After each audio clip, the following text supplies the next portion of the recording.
ये साल 1600 की आखिरी तारीख यानी 31 दिसंबर की बात है। भारत में मुगल बादशाह अकबर के शासनकाल में सुदूर इंग्लैंड में एक कंपनी का जन्म हुआ जिसे हम ईस्ट इंडिया कंपनी के नाम से जानते हैं। इंग्लैंड की महारानी एलिजाबेथ प्रथम ने इस कंपनी को भारत के साथ 21 साल तक व्यापार करने की अनुमति दी थी। तब अंग्रेजों को भारत एक खुला बाजार लग रहा था। हालांकि अपनी लाख कोशिशों के बावजूद अंग्रेजों को अकबर के शासनकाल में भारत में व्यापार करने की अनुमति नहीं मिली। अकबर के निधन के बाद यानी साल 1605 ईस्वी में अय्याज जहांगीर मुगलिया सिंहासन पर बैठा। जहांगीर की सबसे बड़ी कमजोरी शराब थी। इसका फायदा उठाकर अंग्रेजों ने जहांगीर से व्यापार करने की अनुमति मांगनी शुरू कर दी। हालांकि शुरू में जहांगीर के आगे भी अंग्रेजों की दाल नहीं गली। ईस्ट इंडिया कंपनी लगातार जहांगीर के दरबार में अपने दूत भेजती रही, पर सफलता नहीं मिल रही थी। साल 1608 में विलियम्स हॉकिंस इंग्लैंड के राजा जेम्स की चिट्ठी और कई तोहफे लेकर भारत आए।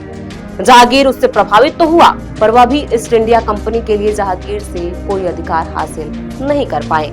इसके बावजूद अंग्रेजों ने हार नहीं मानी और साल 1611 में आखिरकार हॉकिंस ने जहांगीर को मना लिया और मुगल बादशाह ने ऐतिहासिक गलती कर दी। नमस्कार, मैं हूं प्रियांशी और आप देख रहे हैं नवभारत लाइव। आइए जान लेते हैं मुगलों की वे गलतियां जिससे देश में अंग्रेजों को प्रवेश मिला, उनका दबदबा बढ़ा और फिर उन्हीं अंग्रेजों ने पूरी मुगल सल्तनत मिट्टी में मिला दी। दरअसल जहांगीर ने अंग्रेजों को भारत में व्यापार करने की अनुमति दे दी। इसके बाद जनवरी 1613 में कंपनी ने गुजरात के सूरत में अपना पहला कारखाना लगाया, जिसमें रजाई, गद्दे और कपड़ों का उत्पाद शुरू हुआ। हालांकि तब भारत में पुर्तगालियों की उपस्थिति भी थी और वे अंग्रेजों का लगातार विरोध कर रहे थे। साथ ही जहांगीर की ओर से दी गई अनुमति भी अस्थायी थी, इसीलिए अंग्रेज और अधिकार हासिल करने का प्रयास करते रहे। साल 1615 में ईस्ट इंडिया कंपनी ने थॉमस रो को भारत में कारोबार बढ़ाने का जिम्मा सौंपा था। इसी बीच एक ऐसी घटना हुई जिसने अंग्रेजों को जहांगीर से तमाम अधिकार दिला दिए। दरअसल जहांगीर की बेटी जहांआरा जल गई थी। भारतीय चिकित्सा पद्धति से वह ठीक नहीं हो रही थी। थॉमस रो ने इसका फायदा उठाया और जहांगीर से जहांआरा का इलाज अंग्रेजी पद्धति से करने की अनुमति ले ली। अंग्रेजी इलाज से जहांआरा स्वस्थ हो गई। इसके बदले में थॉमस रो ने जहांगीर से भारत में कंपनी का व्यापार बढ़ाने और उसकी सुरक्षा के लिए फौज रखने की अनुमति ले ली। यह जहांगीर की दूसरी ऐतिहासिक भूल साबित हुई कि उसने अंग्रेजों को कारोबार करने की अस्थायी अनुमति दे दी। वैसे जहांगीर कतई नहीं चाहता था कि वह अंग्रेजों को व्यापार करने की अनुमति दे, क्योंकि देश में पहले से ही मौजूद पुर्तगाली मुगलों की नाक में दम किए रहते थे। हालांकि जहांआरा को ठीक कर थॉमस रो ने सूरत के अलावा बंगाल में भी ईस्ट इंडिया कंपनी को व्यापार करने की छूट दिला दी थी। बताया जाता है कि थॉमस रो भारत में करीब 3 साल रहा। वह इंग्लैंड जाने की तैयारी कर रहा था कि अंग्रेजों को भारत में पैर जमाने का एक और मौका मिल गया। रो की वापसी से करीब 6 महीने पहले पुर्तगालियों ने सूरत के बंदरगाह पर हमला कर दिया। तब मुगल शासन की डोर शाहजहां के हाथों में पहुंच चुकी थी और उसने पुर्तगालियों का सामना करने के लिए अंग्रेजों की नौसेना की मदद मांग ली।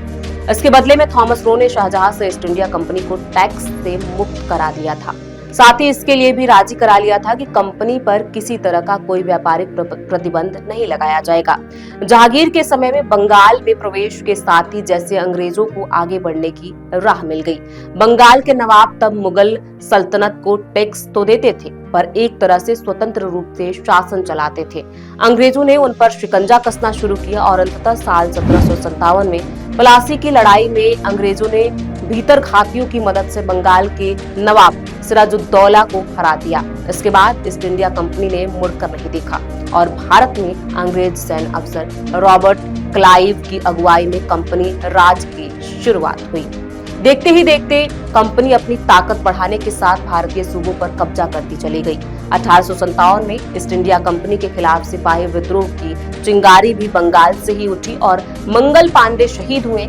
इस विद्रोह की आग मेरठ छावनी तक पहुंच गई और ईस्ट इंडिया कंपनी की सेना के भारतीय सिपाहियों ने विद्रोह कर दिया और दिल्ली कूच कर अपनी बागडोर अंतिम मुगल शासन बहादुर शाह जफर को सौंप दी।